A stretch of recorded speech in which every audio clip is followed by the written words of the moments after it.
السلام عليكم ورحمة الله وبركاته.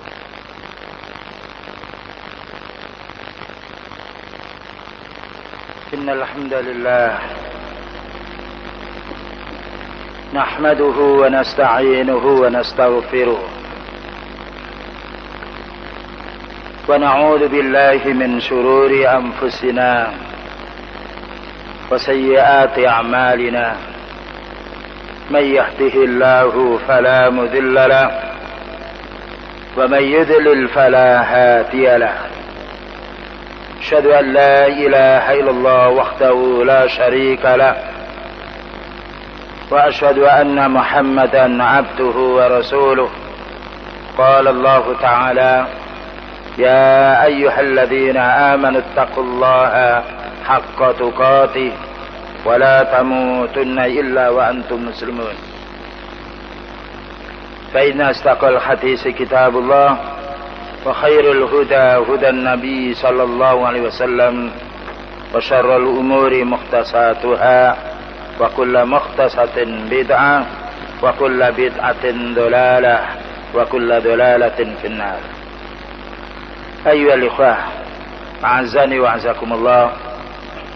Alhamdulillah sampai hari ini, waktu ini Allah Subhanahu wa taala masih memberi taufik dan hidayah, memudahkan kita semuanya untuk menuntut ilmu dan beribadah. Ini adalah merupakan rahmat yang paling besar yang menuju kepada kebahagiaan akhiratnya nanti insyaallah taala.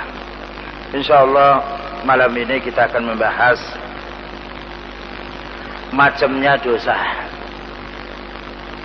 ditinjau dari kecil dan besarnya. Macamnya dosa ditinjau dari kecil dan besarnya. Sebagaimana macamnya amal. Jadi ada amal yang amal itu besar sekali pahalanya, dan ada amal itu yang kecil pahalanya. Seperti amal yang paling besar adalah orang itu siap. Karena Allah Ta'ala menjelaskan wa ana ajzi bihi. Sayalah yang membalas orang siam itu. Demikian juga sholat yang paling besar pahalanya, yang paling tinggi pula derajatnya selain sholat wajib adalah sholat malam pada saat orang sedang tidur, kita bangun di akhir malam, maka itu tinggi pula pahalanya. Demikian juga orang bersedekah dalam keadaan dia punya rasa kikir, rasa ingin tomak, ingin kaya, rakus sekali dengan urusan dunia, dia mengeluarkan infaknya, maka itu paling besarnya pahala. Demikian juga masalah dosa. Dosa ini dibagi menjadi dua. Dari tingkatan besar dan kecilnya, yaitu al-kabair was-saghair. Dosa yang besar dan dosa yang kecil. Tentunya hukumannya beda pula. Hukumannya dosa yang besar ya namanya dosa yang besar, hukumannya besar. Dan dosa kecil maka hukumannya kecil pula. Namun bagaimanapun kecil, tetap namanya dosa, hukumnya berat. Dan namanya siksaan adalah bukanlah nikmat, tetap dia merasakan kesakitannya. Oleh karena itu, walaupun dosa ini dibagi menjadi dua, ada yang besar dan kecil, jangan sampai kita meremehkan yang kecil. Karena dosa yang kecil yang berulang-ulang menjadi besar. Sebagaimana kita tidak boleh putus asa tentang dosa yang besar. Karena dosa besar apapun, kalau orang itu mau istighfar, maka dia bersih dari dosanya. Nah, berkata Al-Imam Ibnul Qayyim Al-Jauzi rahimahullah, wa qad dalla al-Qur'an was-sunnatu wa ijma'us sahabati wat-tabi'ina ba'dahum wal a'immah ala anna min adh-dhunubi kaba'ira wa saghaira. Sungguh Al-Quran telah menunjukkan dalilnya. Ini Al-Quran dan sunnah, maknanya hadis Rasulullah SAW juga menunjukkan dalilnya. Demikian juga dalil ijma' para sahabat dan para tabi'in, dan juga para imam setelah mereka, bahwasanya dosa itu ada yang besar dan ada yang kecil. Dosa itu ada yang besar dan ada yang kecil. Ini perlunya kita mengetahui agar kita tidak jatuh kepada perbuatan dosa. Dan agar apabila kita sebelumnya melakukannya segera istighfar dan tobat. Karena Allah membuka pintu tobat hambanya selagi orang itu belum sekarat maut.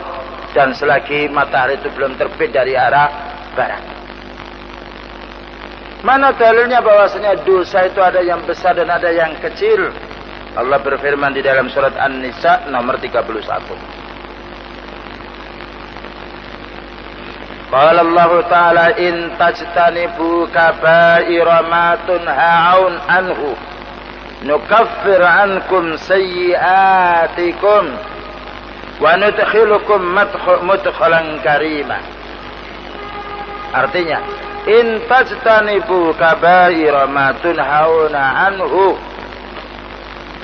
jika kamu mau menjauhi dosa-dosa yang besar yang mana kamu itu dilarang mengerjakannya. Jadi Allah mengatakan kaba'ira.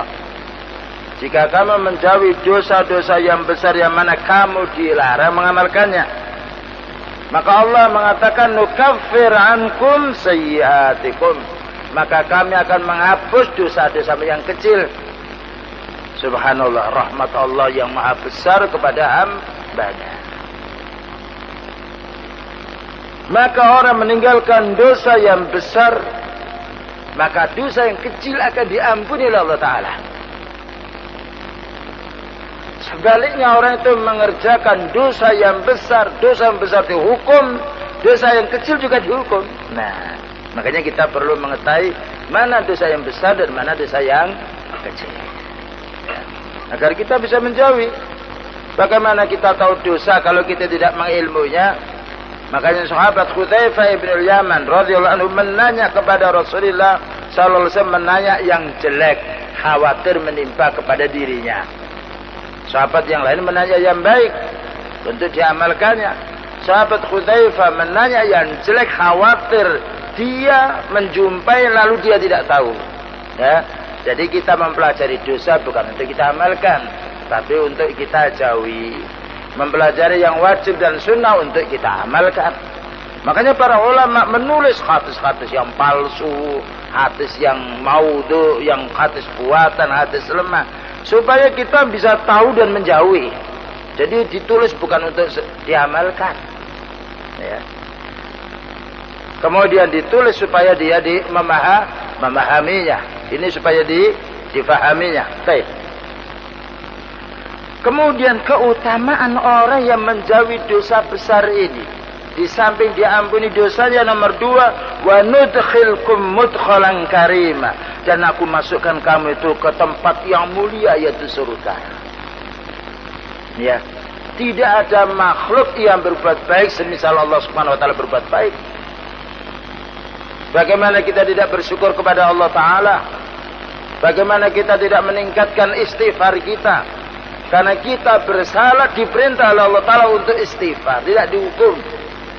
Tapi apabila manusia tidak istighfar dan tidak ditobat, tidak mau tobat, maka Allah menghukumnya. Ya, inilah sifat yang tersendiri untuk Allah Ta'ala. Kita tidak menjumpainya sifat makhluk semacam ini. Yang nomor 2 surat An-Najm ayat nomor 32 menunjukkan dosa itu ada 2 macam. Ada dosa yang besar dan juga ada dosa yang kecil.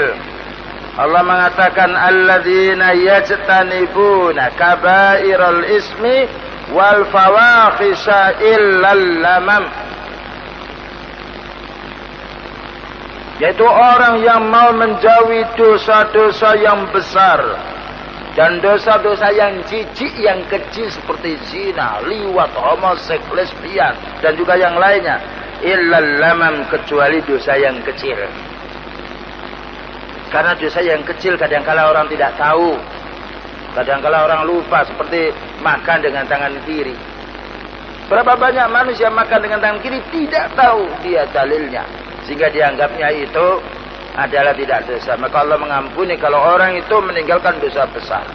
Dan dosa besar itu alhamdulillah Allah memberitahu pada kita semuanya, orang awam pun tahu dosa besar seperti syirik. Bid'ah itu dosa besar pula yang akan dijelaskan. Mencuri, zina, berjudi, minum khamr, ya. Hampir orang awam tahu itu. Ya mungkin syirik sebagian tidak tahu. Karena memang jelas bahayanya dosa. Ya. Jadi menurut dalil Al-Quran dosa dibagi menjadi 2. Ada dosa yang kabair yang besar dan dosa yang kecil. Orang yang meninggalkan dosa besar, maka Allah akan mengampuni dosa kecilnya. Dan Allah akan memasukkan di dalam surganya. Dan ini bantahan terhadap kelompok Khawarij yang mengatakan siapa yang melakukan dosa besar tidak ada surga bagi dia, neraka kekal selamanya. Na'udzubillah min dzalik. Padahal Allah menjelaskan nukaffir ankum sayyi'atikum. Ini pentingnya ya kan kita menuntut ilmu. Sekarang banyak pertaburan para dai. Bermacam-macam sisi mereka berdakwah, semuanya mengatakan kami muslim, kami dakwanya sunnah.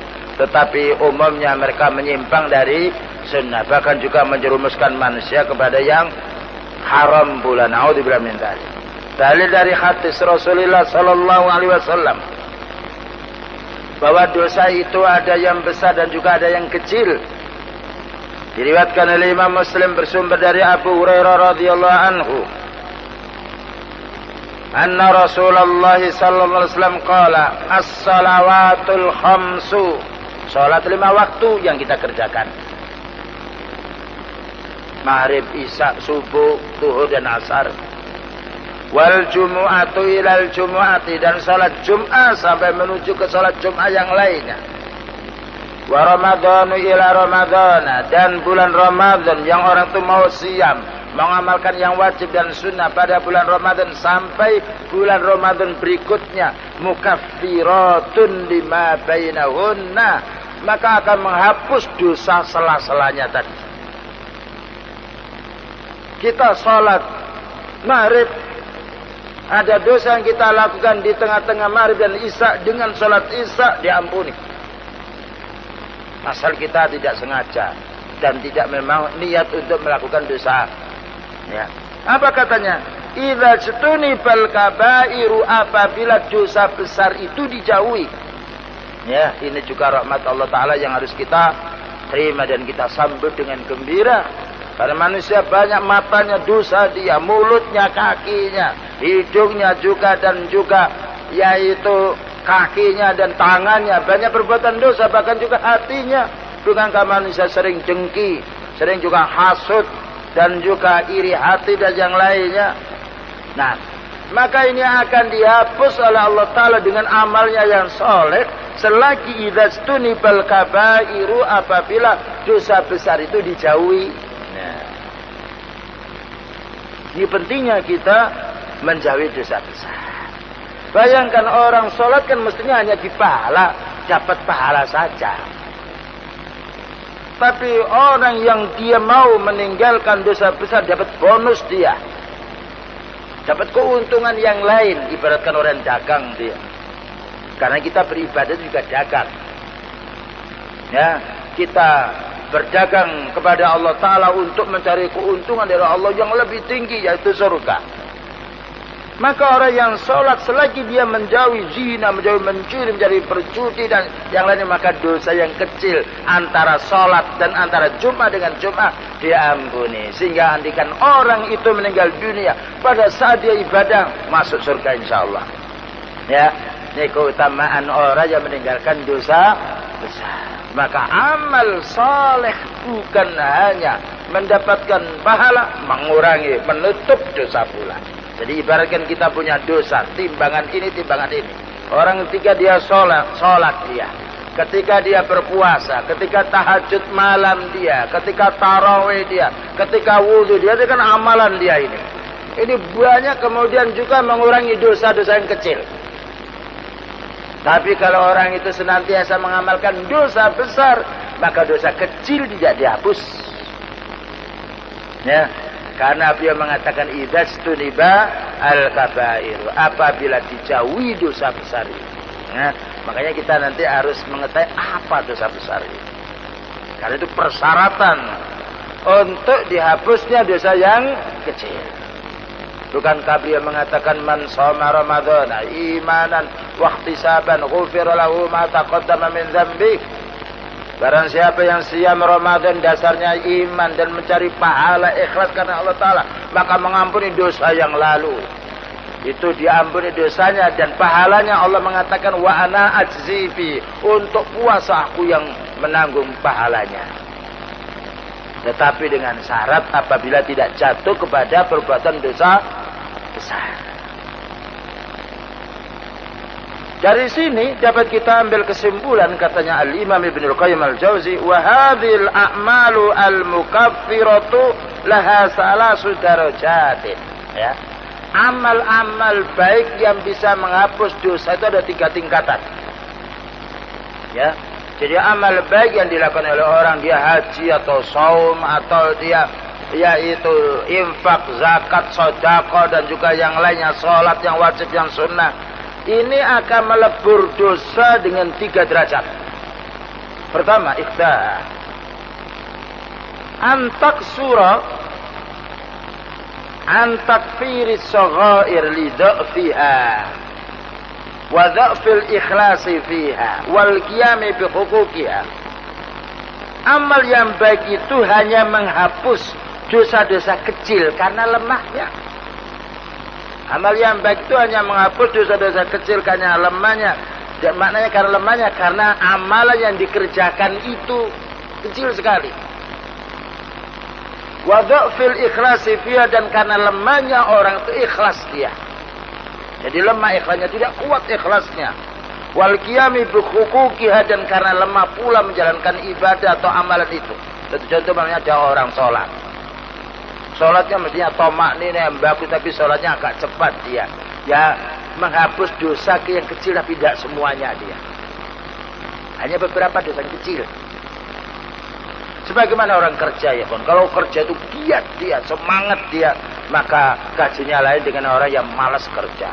Hanya banyak orang itu yang di PHK atau yang diusir, tidak boleh kerja karena apa? Karena malasnya dia. Dapat juga gaji, kamu begini kerjamu ya ini. Maka Allah Subhanahu wa taala melihat amal kita. Apabila kita beramal, naudzubillah min dzalik, amal saleh ini malas dia. Ya, kalau salat berjamaah, kalau pas enak mau. Kalau tidak enak tidak mau. Ini kan namanya malas dia, ya. Menghapus betul tapi kecil. Tidak menghapus dosa kecil semuanya, hanya sebagian. Ya. Jadi diibaratkan alat untuk mendorong, mengusir sampah. Kalau memang alat itu kecil, hanya sebagian sampah yang bisa disapu. Tapi kalau alat itu besar, maka semua digusur sampah itu. Demikian juga amal saleh. Makanya kita hendaknya meningkatkan amal, terutama kita tambah hari, tambah dekat dengan kematian. Bagaimana manusia tidak memperkuat amalnya? Tambah hari manusia tambah meninggalkan, tambah jauh dengan dunia ini, bukan tambah dekat. Bagaimana mereka tertipu mencari urusan dunia, melupakan akhiratnya, padahal dunia akan ditinggalkan, akhirat akan menjemput dia. Ya, jadi upayakan beramal ini tidaklah lemah amal kita, tapi upayakan kuat dan ikhlasnya kuat. Demikian juga kita kerjakan amal dengan kuat agar derajat penghapusan dosa pun juga kuat. Yang nomor 2, antuqawi mas-saghaira wala tartaki ila takfiri syai'in minal kaba'ir. Amalan yang baik itu bisa menghapus dosa kecil, bisa melawan dan menghapusnya, mendorong dosa kecil, tapi tidak mampu untuk mendorong dosa besar. Ada orang yang sholat dia, atau yang satu saat dia menghibah dia.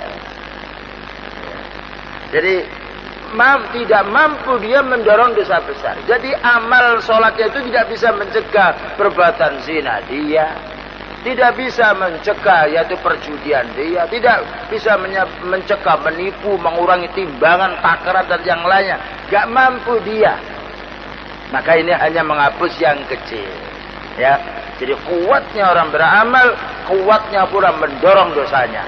Yang nomor 3, dan ini paling baiknya, antakwa ala takfiris saghair, mampu melawan, menggusur dosa kecil. Jadi amalnya itu mampu melawan dosa, menggusur dosa kecil. Wa tabqa fiha quwwatun, dan tetap standar kekuatannya ini. Tukaffiru biha ba'dul kaba'ir. Tukaffaru biha ba'dul kaba'ir, sehingga bisa menggusur sebagian dosa besar. Contohnya bagaimana? Contohnya orang itu bangun malam dia sholat, subuhnya dia berjamaah. Nanti dia waktu duha mungkin sholat duha dia. Dia mencari yaitu rezeki, pilih-pilih yang halal dia. Nanti datangnya waktu zuhur dia datang ke yaitu masjid dia sholat. Demikian juga nantinya dia istirahat. Lalu dia kerja lagi atau dia cari yang halal. Ini bisa menghapus yang kecil dan membendung dosa yang besar. Karena apa? Allah mengatakan inna sholata tanha 'anil fahsya'i wal munkar. Sesungguhnya sholatnya itu bisa membendung perbuatan keji dan mungkar, perbuatan zina, perbuatan mengumpat, menggunjing yang lainnya. Berapa banyak orang yang kuat ibadahnya berhenti dari dosa besarnya, dan inilah yang kita harapkan. Bertambah kuat ibadah kita, bertambah kuat menuntut ilmu kita, kita yakin dan itu bisa kita ukur diri kita sendiri sebelum kita menuntut ilmu dan setelah menuntut ilmu. Sebelum kita melatih diri untuk sholat berjamaah 5 waktu dan sesudahnya kita, maka kita akan dijaga oleh Allah dari dosa besar. Menunggu toko pun tidak akan mencuri. Jadi guru pun tidak akan nyolong balung, katanya orang Jawa. Tidak akan mengambil waktunya, bukan datang terlambat dan pulang duluan, tidak. Ya. Karena apa? Allah menguatkan ilmu dan amalnya. Makanya kalau kita sebagai sebetulnya kalau kita punya perusahaan yang lain tuh mengambil orang yang kuat ibadah, yang kuat ilmunya, beres dia. Tidak menjamin orang yang pandai akuntansi, menulis kecil-kecilnya lalu dia jujur. Betul dia akuntansinya baik, tapi tidak menjamin. Namanya otak dia punya penipu dia. Ya, berapa banyak orang yang sifatnya bangkrut perbankan yang lainnya. Karena apa? Bukan karena masalah yang lain, tapi masalah karena diambilnya duit itu. Mereka tidak mengambil kecuali karena imannya tidak ada. Makanya Allah beliau mengatakan la yasriku sariku hina yasriku wa huwa mu'min. Selagi orang itu imannya kuat, dia tidak akan mencuri, dia akan mengambil barang orang. Jangankan mengambil, menemu barang di jalan, tidak diambil dia untuk dimiliki, tapi diumumkan. Ini orang yang kuat imannya dan orang yang kuat amal solehnya. Ya, jadi dengan kuatnya amal itu membendung dosa yang besar. Kalau sudah yang dosa besar dibendung, dosa yang kecil dihapus. Subhanallah, kemuliaan Allah Ta'ala, kebaikan Allah Ta'ala kepada hambanya, memberi petunjuk. Maka orang itu menjadi baik. Tidak mungkin masalah itu akan baik kecuali dengan ilmu dan amal soleh. Apapun diberantas, korupsi, pencurian yang lainnya, kalau tidak dibekali orangnya itu dengan ilmu, tidak dibekali, dilatih untuk beribadah, jangan berharap disapu datang lagi dia. Ya, karena mereka merasa takut dengan orang. Tapi kalau orang berilmu dan beramal soleh, takutnya kepada Allah. Innama yakhshallaha min ibadihil ulama. Hamba yang paling takut kepada Allah adalah orang berilmu. Tentunya orang berilmu sunnah dan mengamalkan. Karena ketika dia mau mengambil barang, teringat dipotong tangannya. Ketika mau sifatnya minum khamr, teringat akan dicambuk 80 kali. Ketika mau berzina, sudah menikah, teringat dia akan dibunuh, dirajam. Bagaimana manusia mau berbuat zina? Ketika mau membunuh, maka dia teringat akan dibunuh dia. Ketika mau berbuat kerusakan, maka akan dihukum dia. Bukan hanya manusia menghukum, Allah akan menghukum. Tidak jadi dia. Ketika mau mengurangi timbangan, mau takaran, tidak jadi karena ingat ayat wailul lil mutaffifin. Celaka bagi orang menimbang, idza qalu 'alan nasi yastawfun. Kalau dia membeli minta berat timbangannya, wa idza qaluhum aw wazanuhum yukhsirun. Kalau menjual mau dia menguranginya. Teringat ayat dia karena ilmu yang dipegangnya. Inilah keutamaan orang berilmu. Maka Allah tidak mengangkat derajat orang dengan doktornya, dengan profesornya, insinyur yang lain. Tidak mengangkat derajat orang dengan ilmu. Yarfa'illahu alladhina amanu minkum walladzina utul ilma darajat.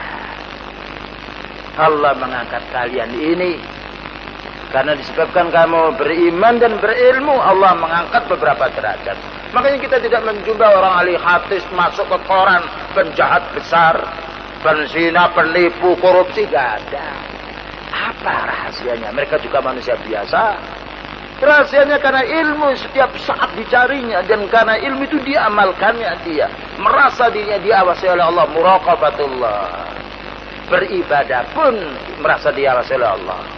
Oleh karena itu ketika malaikat Jibril bertanya kepada Rasulullah sallallahu alaihi wasallam, wahai Nabi, mal ihsan, apa yang dinamakan ibadah yang paling baik itu?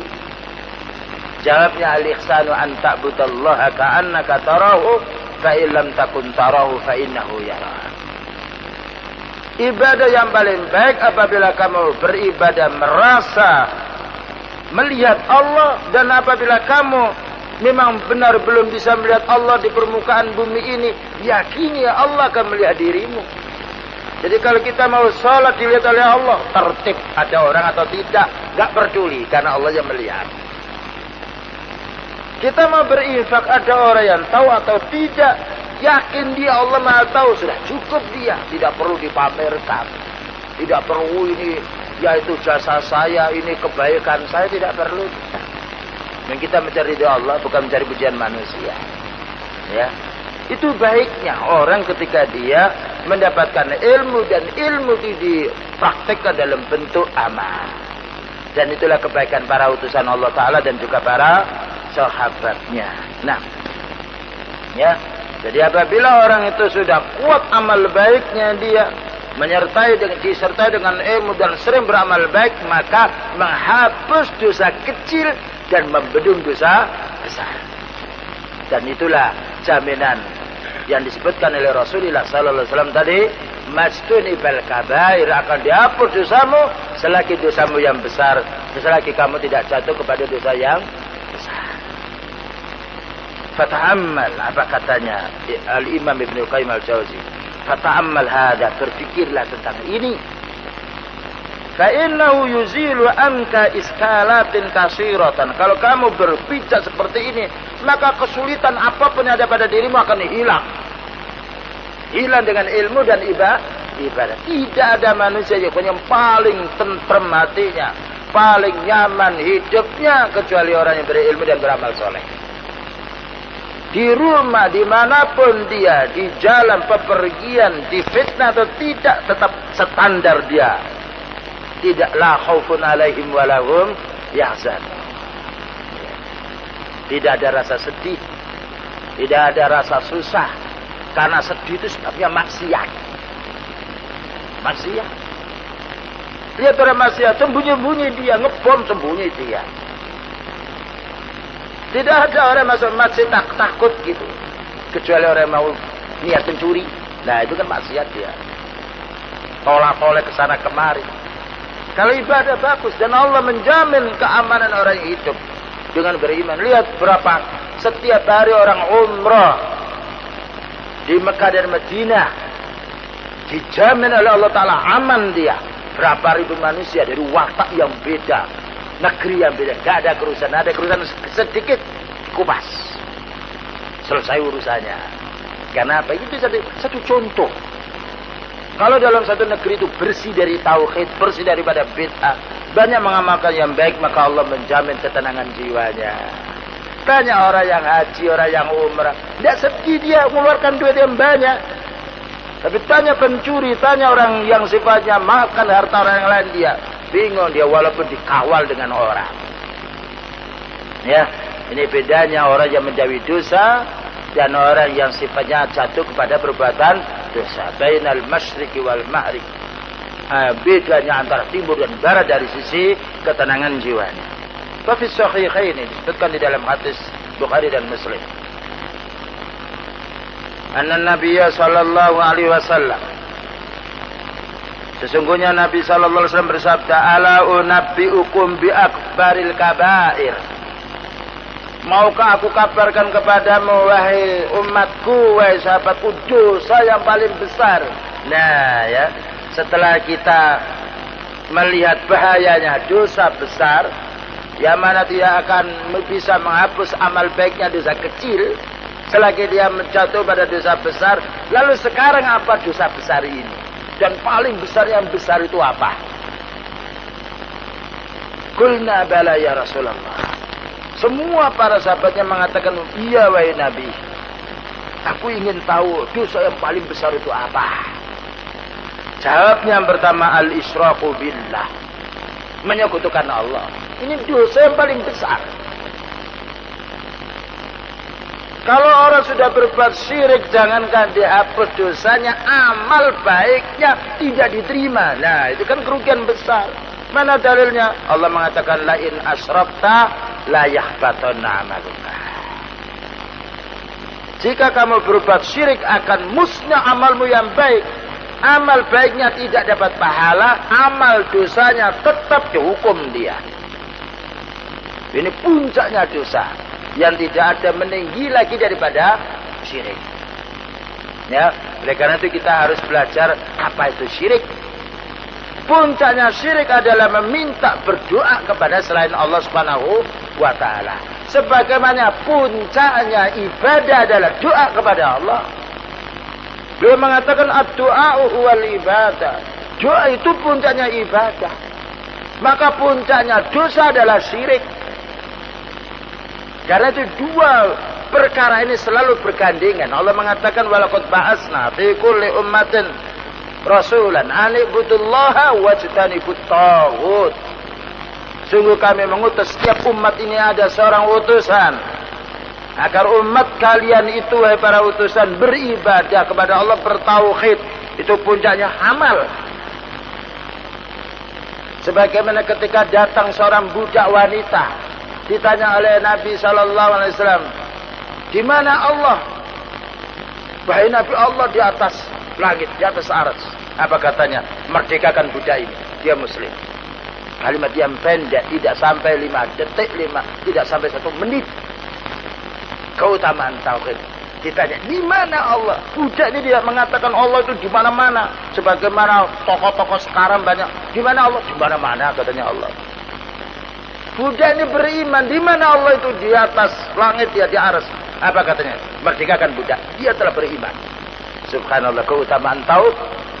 Ada orang yang masuk surga karena satu lalat. Bagaimana amal satu lalat? Orang itu kepergian jauh, 2 orang dia. Ketika mau masuk daerah biasanya ada gapuranya, ada juru kuncinya.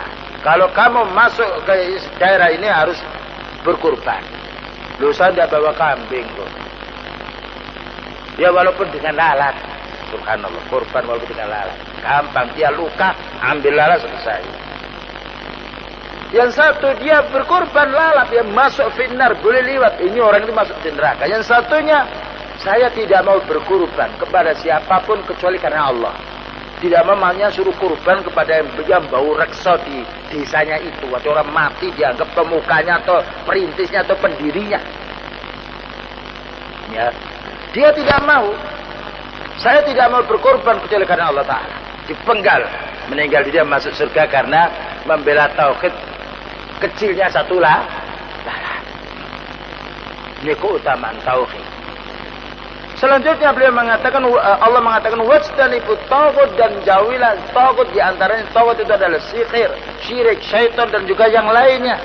Nah, puncaknya dosa adalah syirik. Ini harus kita jauhi. Berapa banyak orang sekarang bukan memanggil ya Rabbi, tapi ya Abdul Qadir Jailani, ya Hadratal Mustafa, wa ya Waliul Aqtab, wa ya Sunan, wa ya itu. Punya apa mereka dipanggil? Ya. Mereka tidak punya apa-apa. Sebagaimana kita tidak punya apa-apa, Allah yang memberi kepada kita, maka kita minta kepada Allah Ta'ala. Maka orang berbuat syirik, Allah mengatakan innallaha la yaghfiru ayyushraka bih. Maka orang berbuat syirik, Allah tidak akan mengampuni apabila dia disekutukan. Dan Allah tidak akan menerima amalnya orang berbuat syirik. La in asyrakta la yahbatanna amaluka. Jika kamu berbuat syirik, wahai Nabi, akan lebur amalmu yang baik. Maka orang berbuat syirik dia innallaha harrama. Sesungguhnya Allah mengharamkan masuk surga bagi orang yang menyekutukan Allah Ta'ala. Dan dimasukkan orang itu di dalam neraka. Ini dosa paling besarnya dosa. Berikutnya juga ya ikhwan, wa uququl walidain. Durhaka kepada kedua orang tua. Durhaka kepada orang tua termasuk dosa besar. Mengapa? Setelah syirik durhaka kepada orang tua, karena Syirik menyekutukan Allah yang Allah menjadikan dia. Yang nomor 2 karena uququl walidain, durhaka kepada orang tua. Kenapa nomor 2? Karena orang tua itu penyebab lahirnya kita. Kita bukan lahir di tabung. Kita bukan lahir di tanah. Kita lahir keluar dari rahim ibu. Ya. Maka Allah mengatakan anishkurli wali walidain. Bersyukurlah kamu kepada saya, itu kepada Allah Ta'ala, dan bersyukurlah kamu kepada kedua orang tuamu. Coba bersyukurnya kita kepada Allah Ta'ala, tunduk beribadah kepadanya. Bersyukurnya kita kepada orang tua, birrul walidaini wabil walidaini ihsana. Ya, sekarang berapa banyak orang tua yang dilawan oleh anaknya. Anak mendelik kepada orang tua, bayangkan yang ngasih duit, ya, yang ngasih baju dimarahi oleh anaknya. Ini karena salah kita mendidik dan karena kurang kita perhatian terhadap anak. Baik ikhwan, insyaallah akan kita lanjutkan bab masalah dosa besar ini. Dan ada satu pertanyaan yang perlu saya jawab. Sahkah sholat di belakang imam yang bacaannya cepat sehingga pada rakaat kedua dan ketiga Fatihah saya tidak sampai selesai? Kalau cepatnya itu tidak ada tomakninanya, tidak sah. Tapi kalau dia ruku sujudnya kita masih sempat untuk membaca walaupun sekali, sah. Bagaimana kita membaca Fatihah belum selesai, maka tidak mengapa. Selagi kita menjumpai satu rukuknya, maka kita menjumpai satu rakaatnya. Dengan dasar hadis yaitu Abi Bakrah radhiyallahu anhu ketika datang rukuk di pinggir pintu lalu jalan menuju shaf, maka beliau tidak menyuruh untuk mengulanginya. Karena memang kita sholat sendirian lain dengan sholat berjamaah. Tapi kalau kita sholat berjamaah, ihdinas shiratal mustaqim lalu rukuk, ya tidak sah. Ya, kita harus selesai sampai waladhdallin baru surat. Tapi kalau kita bermakmum, kadang-kadang kita datang sudah selesai Fatihahnya baru membaca surat yang lain, kita datang, kita sah mendapatkan satu rakaat selagi kita menjumpai rukuknya imam sebagaimana hadis yang disampaikan oleh Imam Bukhari berkenaan tadi, yaitu peristiwanya Abi Bakrah yang rukuk dalam keadaan yang rukuk menjumpai rukuknya imam. Wallahu a'lam. Yang nomor 2, ucapan apa saat kita mendengar kematian tetangga non-muslim meninggal dan sebatas mana kita bertakziah kepada mereka? Tidak ada perkataan apa-apa kita pada orang tetangga yang meninggal dunia. Karena kita tidak boleh mendoakannya. Mau apa kita? Kalau kita takziah mengajak saudara tetangga itu agar masuk Islam, boleh. Ya, mari masuk Islam, ya. Boleh. Ya, karena itu berdakwah. Sebagaimana Rasulullah SAW mengunjungi yaitu anak Yahudi yang dia masih Yahudi, kemudian diajak, disuruh dia masuk Islam, maka dia masuk Islam, maka itu keuntungannya. Karena orang kafir sudah putus hubungan dengan kita, apalagi dia mati. Maka Allah mengatakan wala taqum ala qabrihi wala tusalli ala ahadin minhum mata abada wala taqum ala qabrihi. Kamu jangan menyolat orang munafik itu dan jangan mengantarkan ke kuburannya. Jadi kalau kita takziah hanya mengajak supaya keluarganya masuk Islam boleh. Kalau tidak ya kita sudah putus karena tidak ada urusan kita dengan kematiannya orang kafir. Wallahu a'lam. Wassallallahu ala nabiyyina Muhammadin wa ala alihi wa sahbihi wasallam. Subhanakallahumma wa bihamdika asyhadu an la ilaha illa anta astaghfiruka wa atubu ilaik. Walhamdulillahil alamin. Wassalamualaikum warahmatullahi wabarakatuh.